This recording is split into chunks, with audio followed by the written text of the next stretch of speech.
Argentina has made one of its largest debt repayments ever on Monday. The country paid $5.9 billion on its bought-in 2015 bonds. Now, the Argentine central bank chief says that the payment was made on time and that the country is keeping up with its repayment schedule. The money came from Argentina's foreign exchange reserves, which now total over $27 billion. After the economic collapse of 2001, Argentina renegotiated its debt with 93% of its creditors, but a handful of U.S.-based hedge funds, called the vulture funds, held out for full repayment. For the latest now, we turn to our correspondent, Laureano Ponce.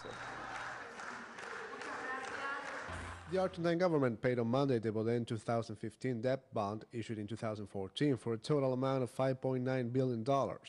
The payment for this bond is the largest that Argentina had to face since its debt restructuring process started in 2005, and the most important in several decades, representing almost 2% of the country's international reserves.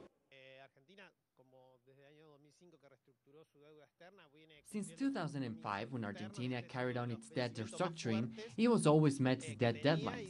It was only of the largest payments, and there were several doubts whether it was going to take place or not, due to the amount of reserves involved. But I believe today those doubts have been clarified as the payment was made.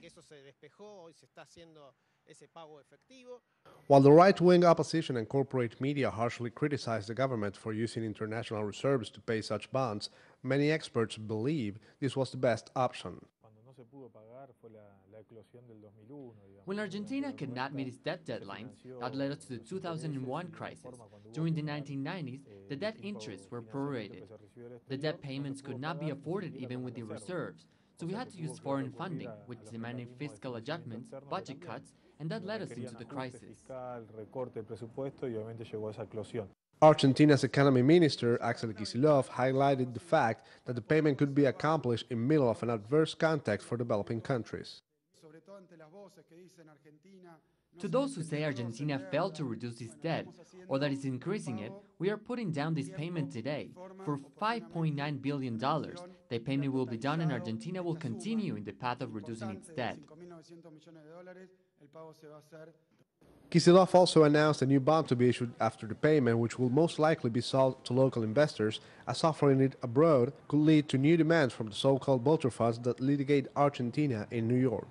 Laureano Ponce, Telesur, Buenos Aires.